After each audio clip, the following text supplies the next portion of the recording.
Sallallahu Alaihi Wasallam berada di depan para sahabat, tampak Rasulullah senyum sendiri. Hingga sahabat bertanya, "Ya Rasulullah, gerangan apa yang membuat Tuhan senyum sendiri?" Lalu Nabi menjawab dan bertanya, "Sahabatku, apa kalian tidak tahu kenapa aku senyum sendiri?" Jawab sahabat, "Tidak ya Rasul." Lalu Rasul bertanya, "Apakah kalian ingin tahu kenapa aku senyum sendiri?" "Ya Rasul." Lalu Nabi menjawab, "Karena Nabi, aku baru saja diperlihatkan oleh Allah esok hari di padang mahsyar umat manusia akan bergerombol mengikuti para nabinya dan masuk ke dalam surga secara rombongan-rombongan. Aku melihat Nabi Adam masuk surga dengan membawa 40 umatnya. Aku melihat Nabi Nuh masuk surga dengan membawa umatnya, jumlahnya 80. Aku melihat Nabi Musa masuk surga dengan membawa umatnya 120.000. Dan aku lihat Nabi Isa masuk surga dengan membawa umatnya 12 juta. Dan yang paling akhir, aku melihat ada satu Nabi yang masuk surga sendirian, tanpa umat. Di satu sisi aku sedih, karena ada Nabi yang tidak punya umat, masuk surga sendirian. Tapi di sisi lain aku senyum, karena lucu. Nabi ini masuk surga dengan membawa pedang. Pedangnya kecil, Bapak Ibu.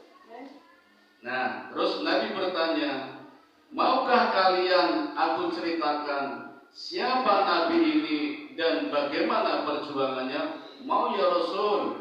Lalu Rasul mulai menceritakan kalau Nabi yang dimaksud adalah Nabi Sam'un alaihi salatu wassalam.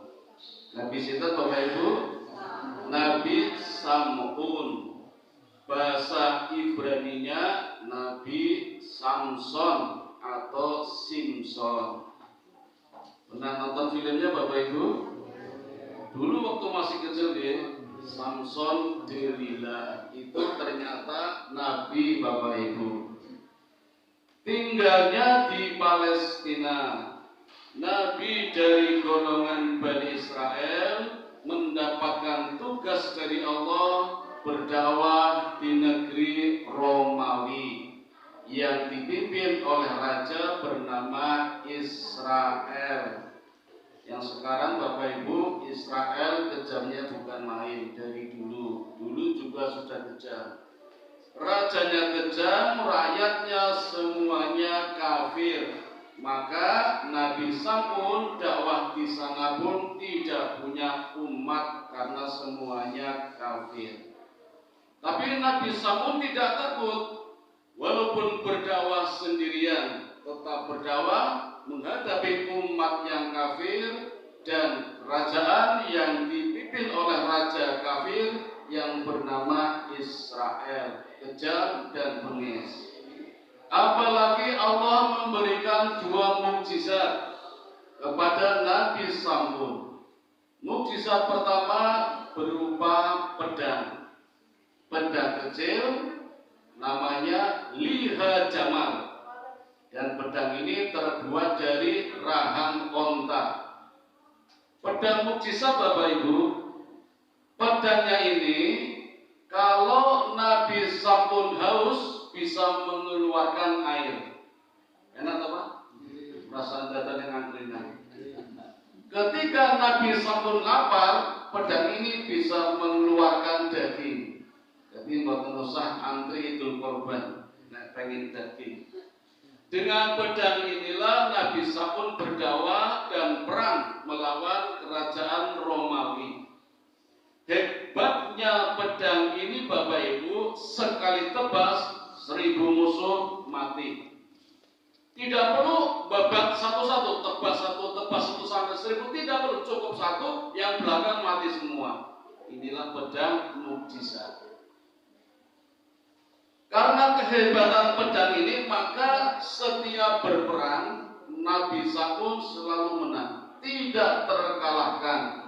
Sehingga membuat raja merasa khawatir kalau nanti pasukannya habis hanya karena seorang nabi yang bernama Sam'un. Maka cari bagaimana cara mengalahkan Sam'un, kelemahannya di mana? Bapak Ibu, mukjizat Nabi Sam'un yang kedua sekaligus kelemahannya. Apa mukjizat yang kedua? Rambutnya Nabi Sam'un panjang. Panjangnya kata Nabi ketika Nabi Sam'un berdiri sampai lengser menyentuh ke tanah. Dan kekuatannya, rambut ini bisa mengikat apa saja yang kuat, tidak bisa lepas. Nah, dari rambut sinilah Bapak Ibu, Raja Romawi mencoba mencari-cari kelemahan sampai mengadakan sayembara. Barang siapa bisa membawa Sam'un ke depan istana, akan aku beri hadiah emas dan permata. Tidak ada yang berhasil. Maka target berikutnya jatuh pada istrinya.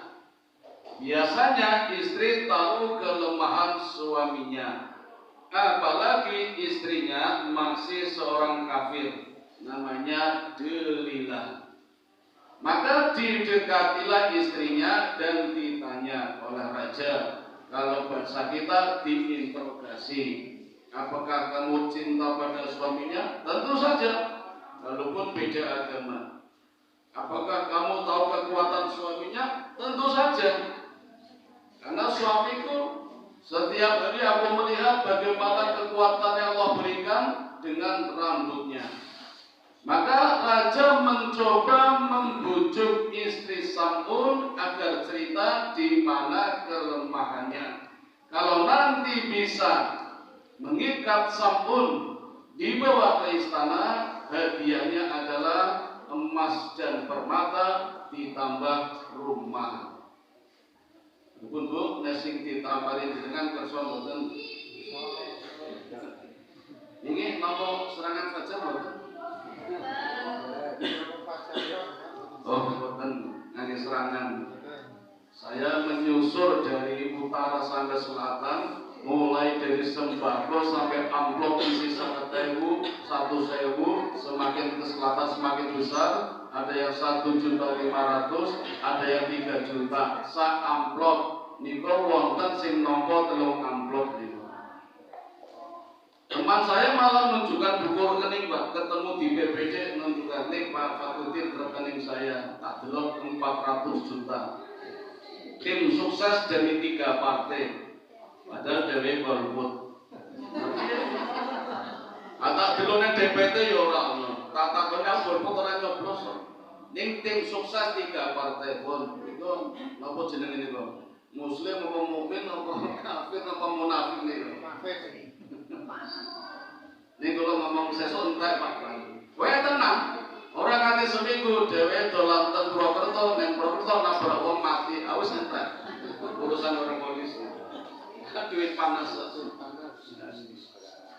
Nah, mohon maaf Bapak Ibu yang kemarin dapat serangan fajar, mungkin sekarang udah habis.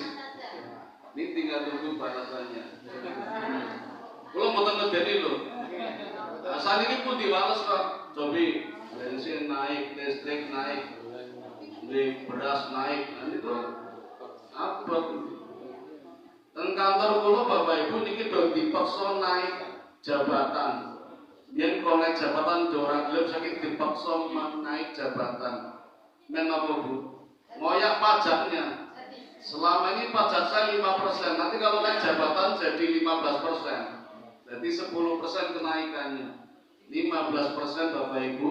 Padahal di zaman Nabi Syuaib pajak maksimal 10%, tidak boleh lebih. Ini 15% kalau naik jabatan. Orang belum dipaksa pemerintah ngoyak pajaknya biar 15%. THR kunang sadar. Nggih teng mriku nggih. Teng Jalan Brigjen Katamso mboten pindah-pindah.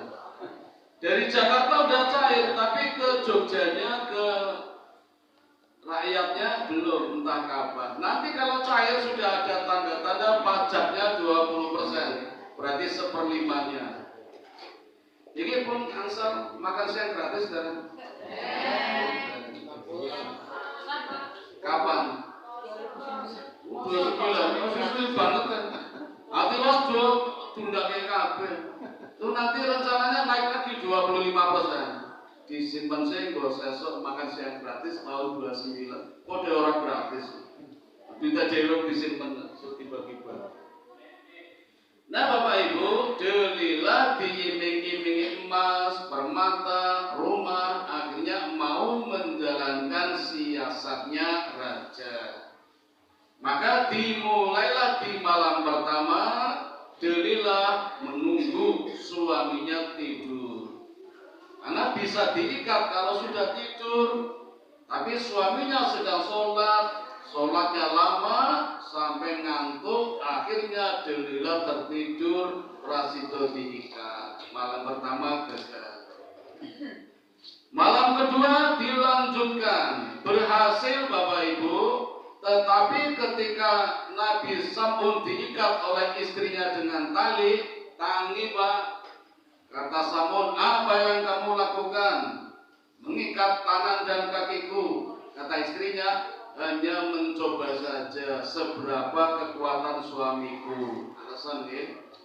Maka hanya dengan sekali hentakan saja putus tali-talinya.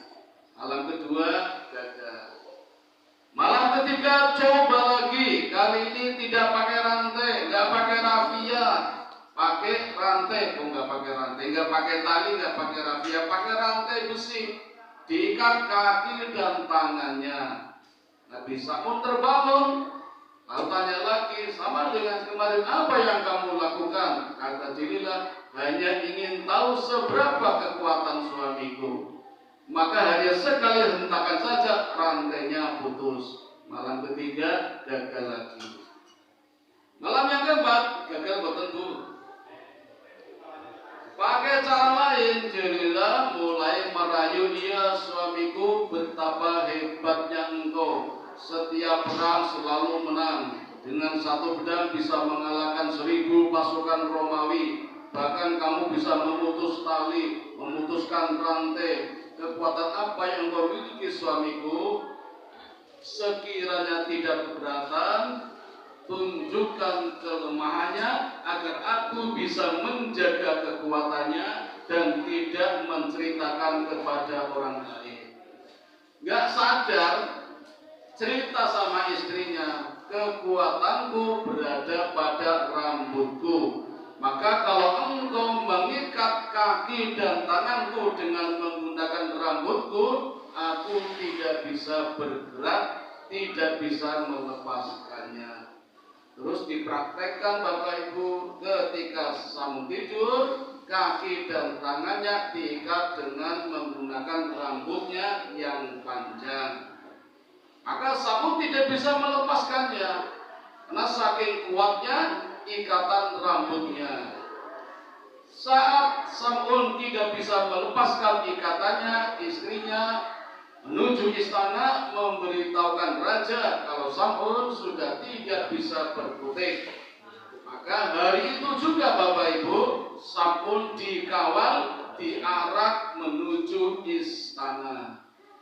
Selama perjalanan hanya dicaci maki orang. Siapa yang melihat melempari, ada yang melempari dengan batu, ada yang melempari dengan kotoran. dan sampai ke depan istana mulailah terjadi eksekusi. Disiksa sampun Bapak Ibu, tidak bisa apa-apa karena tangannya diikat dengan rambutnya, kakinya juga begitu. Dan raja juga melakukan mutilasi. Zaman dulu sudah ada mutilasi Bapak Ibu, tidak cuma zaman sekarang. Bahkan dulu pelakunya penguasa, raja memutilasi rakyatnya yang kebetulan Nabi. Sampun dipotong rambutnya, dipotong telinganya, kakinya juga dipotong, kedua matanya juga dicukil. Sampai tidak bisa apa-apa, dan dalam kondisi kritis Allah turunkan malaikat, dan malaikat menawarkan, ya Sam'un, apa yang engkau minta?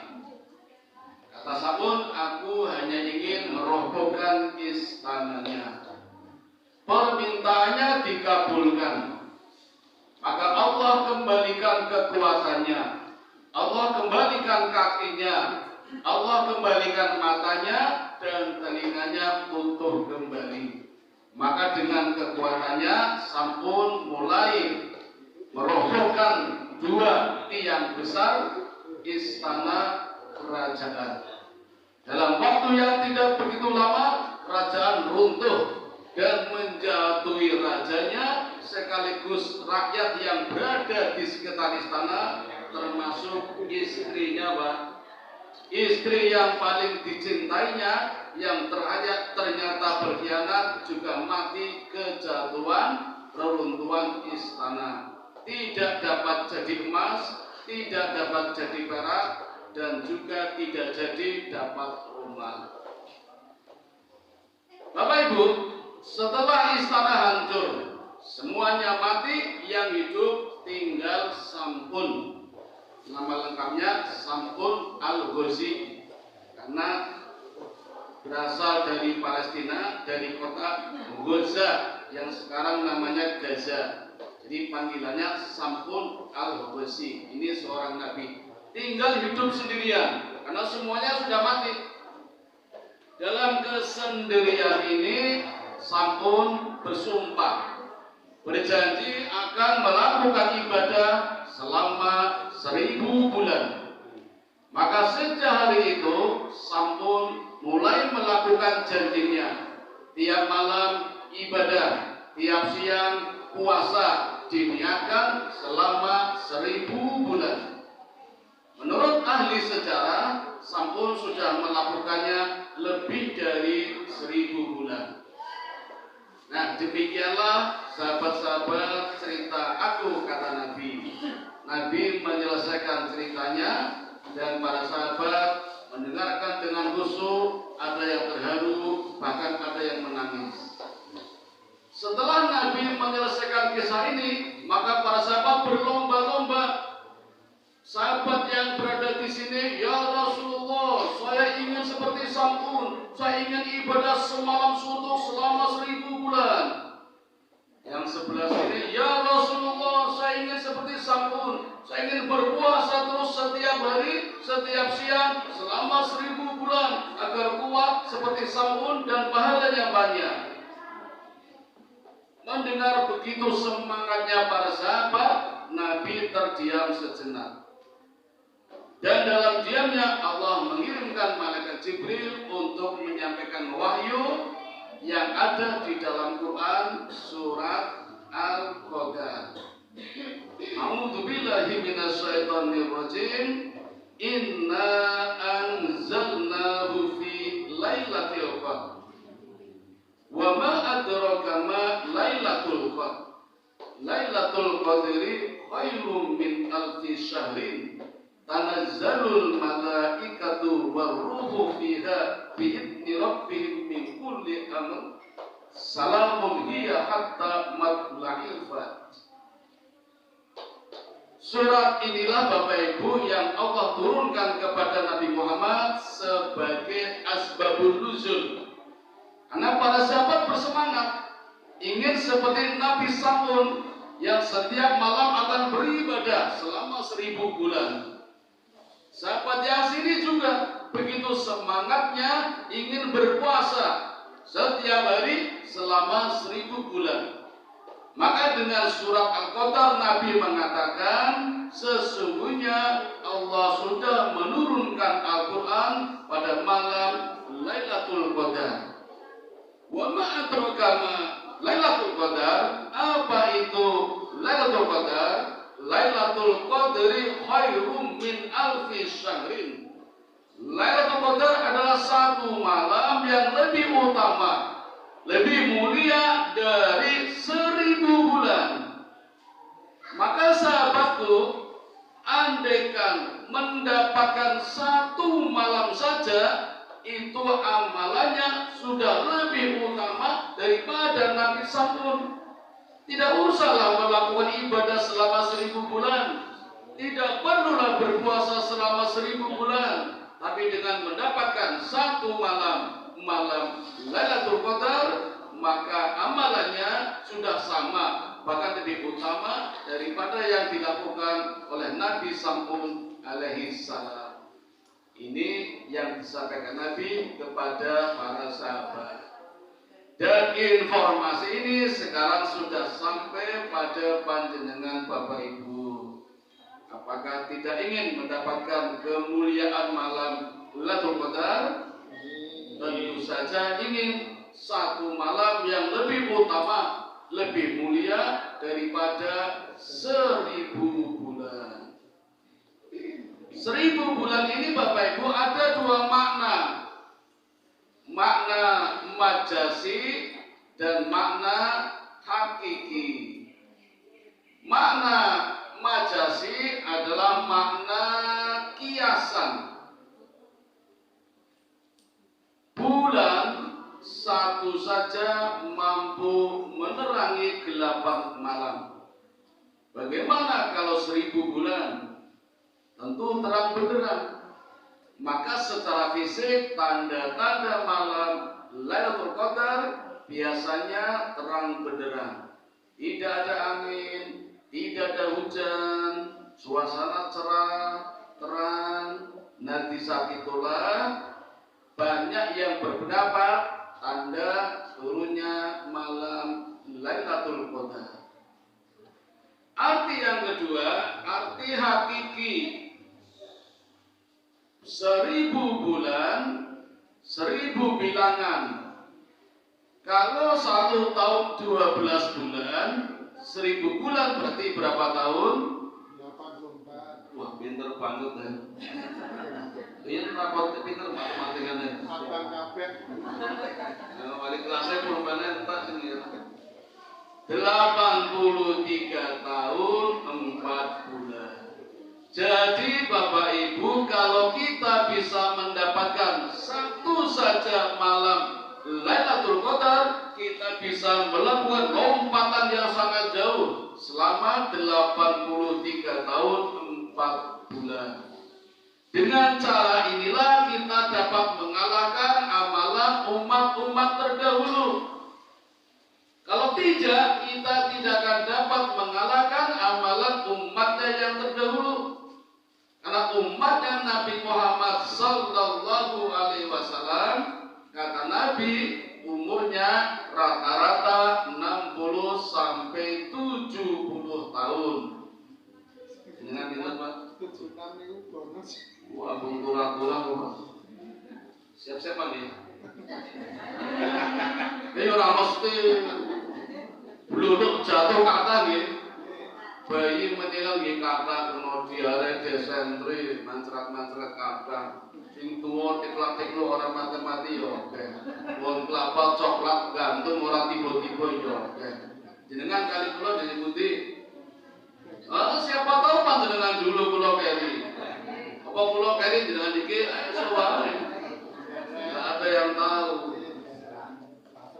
Oh pasrah nggih. Jenengan rene nggih. Nggih monggo. Tadi kesarnet. Kita pun siap lagi. Pun siap dari warisan. Siap dan siap. Umat-umat terdahulu panjang-panjang usianya Bu. Nabi Nuh 1500 tahun. Nabi Adam 960 tahun. Ini juga ada cerita khusus. Kayaknya sudah pernah saya sampaikan ya. Sudah pernah saya sampaikan dulu. Nabi Adam tadinya umurnya 1000. Ketika Allah tunjukkan, ya Adam, besok ini anak-anakmu, cucu-cucumu yang jadi nabi jumlahnya 124.000, yang jadi rasul jumlahnya 313. Ketika Nabi Adam melihat, ini kok ada yang kelap-kelip, tanya pada malaikat, ya malaikat itu siapa? Itulah besok anakmu, cucumu yang menjadi nabi, namanya Nabi Hud. Kata Adam, kok lucu sekali. Umurnya berapa? Malaikat menjawab, umurnya 60 tahun. Kasihan sekali, genepi 100, ambil umurku 40, kasihkan Nabi Hud, jadi umurnya menjadi 100. Umurku 1000, kata Adam, diambil 40, tinggal 960. Ya, tambah atau kurangi mana? Tambah 70-an tambah 40, 116. Oh, malah kosong Pak. Tambah utang. Ya, mari Pi. Iya, lanjut dulu. Kalau kita bisa dapat satu malam Lailatul Qadar, berarti melompat 83 tahun. Misalnya dapat 10 kali ya, tiap tahun dapat 10 kali Ramadan dapat terus, berarti 10 kali 830, lumayan. Memang belum bisa mengalahkan Nabi Adam, belum bisa mengalahkan Nabi Nuh, tapi kan bisa mengalahkan umatnya nabi-nabi yang lain. Nabi Sulaiman 250 tahun, Nabi Ibrahim 180 tahun, Nabi Ismail 140 tahun, Nabi Dzulkifli 90 tahun. Kalah. Kita bisa mengalahkan kalau tiap tahun mendapatkan malam Lailatul Qadar. Nah, sekarang persoalannya, kapan malam Lailatul Qadar? Hadis menjelaskan ada yang malam tanggal 21, 23, 25, 27, 29. 31 wonten? Boten. Puasa mung 30 maksimal. Mungkin quick count iso 29. Sampun. Alhamdulillah. Makaten Bapak Ibu yang dapat kami sampaikan, mari kita buka bersama takjil ya, atas nama sodakonya Ibu Herja Sultarsi, Mbak Gus Haryanti dan Yuni. Mugi-mugi amal sodakonya diterima Allah Subhanahu wa Ta'ala dan mendapatkan balasan yang berlipat-lipat. Bagi kita juga mendapatkan barokahnya. Amin ya rabbal alamin. Bismillahirrahmanirrahim. Allahumma laka sumtu wa bika amantu wa ala rizkika aftartu bi rahmatika ya arhamar rahimin. Assalamualaikum warahmatullahi wabarakatuh.